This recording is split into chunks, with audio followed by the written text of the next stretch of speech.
Hello and welcome back to the Philippe podcast. I'm here as always with my good friend Dan Wiseman. Dan, how you doing, bro? Very good, mate. Very good indeed. Yourself? Yeah, man, all good, all good. And guys, we're here. We're back again with another breakdown, tactical analysis, how Philippe, however you want to pronounce his name, Coutinho, will fit in at Aston Villa. Because I think it's quite... Our forward options, Dan, are looking more stacked than they ever have right now with the signing of Coutinho. And I think we've struggled to pin down who the front line should be. And I mean, this signing just almost makes it even harder, especially when you have a fully fit squad back. Obviously, Bertie has been away with AFCON, a wonderful assist for Burkina Faso's goal today. But I think he gave away the penalty early on, didn't he? Which is just classic. It's just absolutely classic Bertie, isn't it, really? But you've, of course, got Leon Bailey to come back as well, Dan. So we're going to take a look at where Coutinho could fit in. But first of all, we've got a message from our sponsor. Dan, have you ever wanted an app that collates all the scores and news from your favourite teams in the whole of Europe, Dan? Have you ever wanted that? It's a constant need of mine, mate, because there's always news. That's the thing, is that we love this game. We love the industry of football because it's ever-changing, mate, and you need a place to keep up with it all. And we have that place exactly for you sure guys. It's One Football. Guys, this app is genuinely... it's life-changing. It's great because I use it. So it's great because it's where I pull the stats from for the podcast. So it's like there's all that new stuff as well, but you can track all of the players' stats from like across Europe for all the different leagues, for continental football as well. It's a dream. It's a dream. And the best part, mate, is it's free. It's free, and guys, it would help support the channel massively if you check that One Football using the link in the description down below. We promise you guys won't be disappointed. So guys, if you haven't checked out One Football, make sure you check it out. The top link in the description. You'll be helping the channel out, and as well, it is just genuinely the best place to keep up to date with Villa, with football, isn't it, Dan? Like, we use it every day. It's a place where we get a lot of the stats in the podcast from, and we can both vouch for it just being a genuinely like a great app, can't we, mate? Yeah, absolutely, mate. Absolutely. And less of that now. One Football, it's out of the way, guys. Coutinho. It kind of, again, as we alluded to in the intro, Dan, it's almost it's added another sort of selection conundrum because, of course, Coutinho walks right into that starting 11, Dan. But where does he start? Now, you know, the Coutinho who played for Liverpool was the sort of the old-fashioned number 10, if you like. Occasionally you saw him play on the left. The number 10 is dying a very, very slow and painful death in the Premier League, Dan. Not many teams operate with a 10. We thought James was bringing it back at Everton, but then he's gone and sent himself off to Qatar at the first opportunity, which, fair play, who wants to live in Liverpool? But yeah, I mean, it's a weird one because Coutinho, he has the flexibility to play anyone on that forward line, Dan, and it's the sort of agileness, the skill that he possesses, which almost makes him that perfect inverted winger to see him kind of play on the left. Coming in straight away, it does look like he's going to perhaps play on that left and almost be the delayed replacement to Jack Grealish that I think we were looking for, Dan. Like, sort of idealistically, I think if you look how they both play football, Coutinho is probably the most similar player that Villa could have found to replace Jack. Yeah, absolutely, mate. I think that's probably the most likely. I don't think that we can underestimate his ability to play as a 10. And I think that when we've got all of our, you know, the guys that we've got on the wings, when they're all back and fully fit, and I think long-term Leon Bailey is the guy that I want to see hold down one of the wide spots. So if we could operate Coutinho as a 10, that would be fantastic. And that is, after all, what Barcelona signed him as. You know, they signed him as a 10, still the third most expensive player in football history. And they signed him, and I think this is probably why he had so many, the start of his problems at Barcelona. They signed him to replace Iniesta. So Iniesta left the club, and Coutinho was heralded as the new creative spark that would come in and replace Iniesta. Not an easy job, as it's proved, believe it or not. And I think that's where Barcelona expected him to play. You know, for one reason or another, he struggled to fit in. You know, that then, you know, he didn't really embed himself there. Then Antoine Griezmann signed as well before he had that loan to Bayern Munich because he couldn't hold down that left-hand side.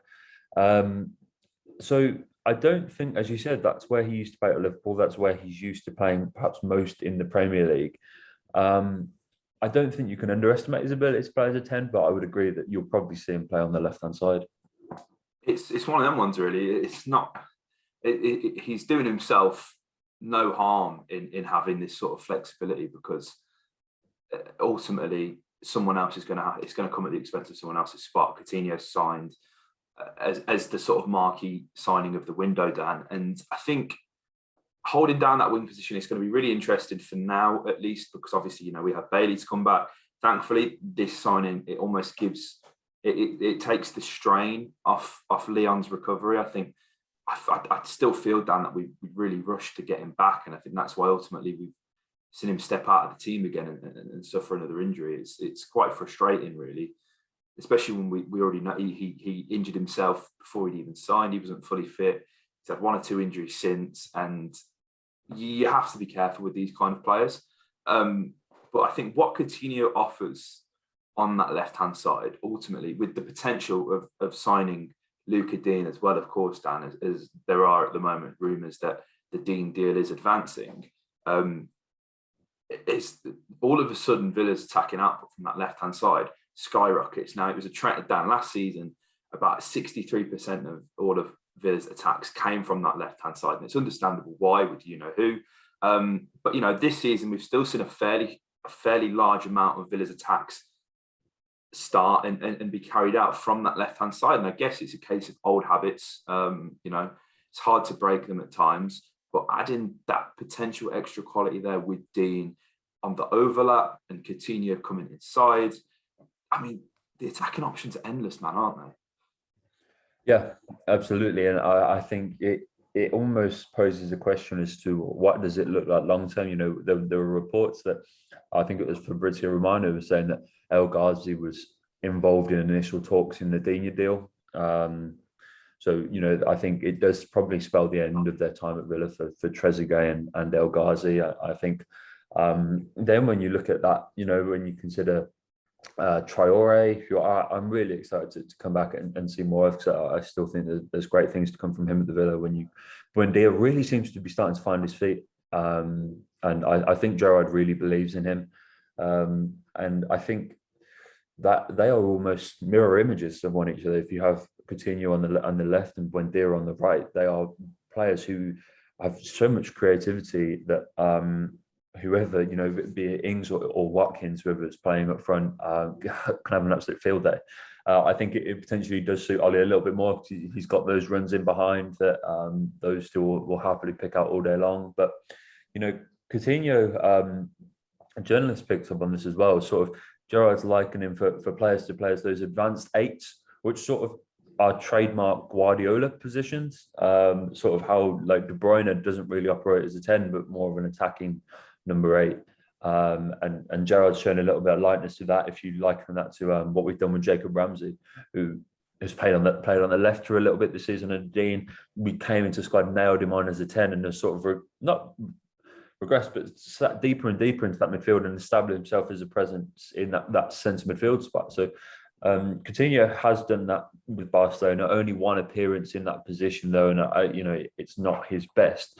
But you know, this is a player that offers a lot of versatility to the Villa, and I think that's what we need. You know, at this time where you Bailey is out with an injury and Traore is out with the AFCON and stuff like that, you need players who, Buendia can do it too. You know, they offer a lot of versatility as to where they can play across that forward line. And that's never a bad thing to have. No, of course. And I think, you know, it is interesting looking at that, Dan, and as the attacking eights, which is something that I was going to pick out as well, is that I think I guess we saw it a lot with Jack, really, before he kind of moved out onto the wing. He would pick the ball up on the edge of Villa's penalty box and drive forward with the ball through the middle of the park. Now, you guys can sit there for about 3 hours and watch a compilation of Philippe Coutinho driving at defenders and taking them on like straight down the middle. You know, that's his bread and butter. It's almost perfect if he was to play in this sort of attacking 8 position. Of course, I don't think it's something that we'll see him deployed in a lot, Dan, especially while we don't have, you know, either the option of Traore or Leon. but it's certainly an option to have because, I think when you look at that midfield, it's a lot of the time it is a 4-2-3-1 almost. When Villa are sort of out of possession, but when Villa want to kind of really pile that pressure on, you don't always see the 2-8s in, whether that be McGinn and Jacob, or McGinn and Sanson, or McGinn and Dougie. You don't see both of them thrown forward. You see one kind of hold themselves back a bit, and we've seen how they fill in the sort of the fullback role when the likes of Tiggs and Kashi are going forward. So I think straight away it looks like Coutinho will perhaps operate on the left, but as you kind of alluded to earlier, mate, I really like the fact that we've kind of got that the symmetry. Of course, Buendia is nowhere near the quality of Coutinho, but he certainly can be, and there's that potential there. But you have two very similar players there, and I think ultimately it will lead to Villa being a bit more balanced, because I think the one thing that I think Villa still lack at the moment, Dan, is a problem that I'm sure will get addressed, but is that sort of blistering pace on the counter-attack. Villa don't have it, and whilst Coutinho doesn't necessarily add that, often when you have a Leon Bailey breaking free half the time, and I think Palace away was a perfect example of it, Danny, get to the halfway line and realise there's no one with me. I'm going to have to turn back and pass backwards. So I think ultimately, whilst I don't think Coutinho is a signing that is certainly going to add pace, he will for sure add flair and skill and a whole abundance of technical ability. Villa's forward line will be a lot more balanced than I think it ever has been so far this season, which is something I'm really looking forward to seeing.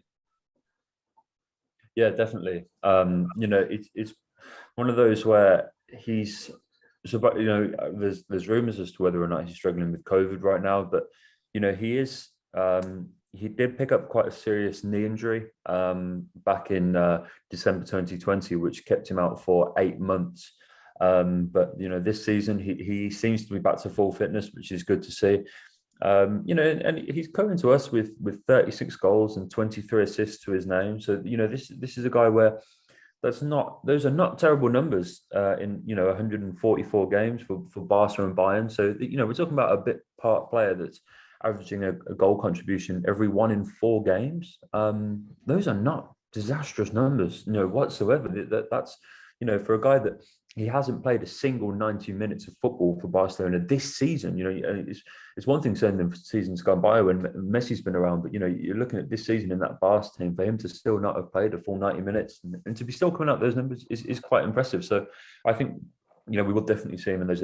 We were speaking about what this will mean for fullbacks as well, which I think is very important, because we did get the best out of Matty Targett when Grealish was in the team, and he had the opportunity to go with the 1-2 or go for the overlap, or Grealish was drifting out inside, drag a fullback and leave space for Targett to produce an overlapping run. Whoever the left back be this season, whether it would be Targett or Digne or whoever it might be, I think Coutinho, that's one of the things that I'm most excited for is that we have seen, particularly on that left-hand side, it be quite inhibited, because that we did see Matt Targett particularly at his best when he had the opportunity to overlap. And I think whoever will come in, even Luca Digne, we've seen operate on systems like that as well. And I think Digne and Coutinho, if it is Luca Digne, they played together at Barcelona. This is something that you can't forget. These are the two guys that know each other. So if you do have those two on that left-hand side, it's not the first time that they've played together. They've shared a dressing room before, only briefly, albeit, but they're two players who will be familiar with each other. So that is interesting. I'm really looking forward to, when you think of this, what it means for the fullbacks, particularly on that left-hand side or on the right, or if that's where we choose to play them. Exactly what that means, because it should open up a world of possibilities for whoever is on that side. It should, man. Honestly, I think that, and that's what you look at. Coutinho is not only just a statement signing and a signing of intent, but you're signing someone who's going to potentially get the best out of players in other positions, and ultimately that's, I think, what Aston Villa have needed right now. We need, Tiggs clearly needs that decoy so as he can make that running beyond the fullback. That's what gives him the confidence to do that, and we haven't seen as much of that this season, which I think is hopefully something that we see more of. Of course, the fullback position is a position that is constantly being sort of spoken about, being upgraded. At this point, we don't really know sort of who's coming in or whatever. There's a lot of talk of Dean. The Hickey talk hasn't really gone away either, Dan. So, but also regardless of who is going to fill that left back spot, come the end of January, Coutinho being on that sort of left hand side is ultimately just going to ensure you get the best out of him. So that's something that you can really look forward to. And guys, we'd love to know what you guys think of where Coutinho would fit into this side. I'm really interested to see where you guys think we can get the best out of him. So make sure you let us know in the comments down below. And if you haven't checked out OneFootball, make sure you check it out. And with the link in the description, if you click on that, you'll be helping us out. And as well, you'll just be improving the way you consume football content, which ultimately, Dan, I mean, we're hooking you guys up. So make sure you check it out. We'd really appreciate it. So yeah, like, comment, subscribe, and up the villa.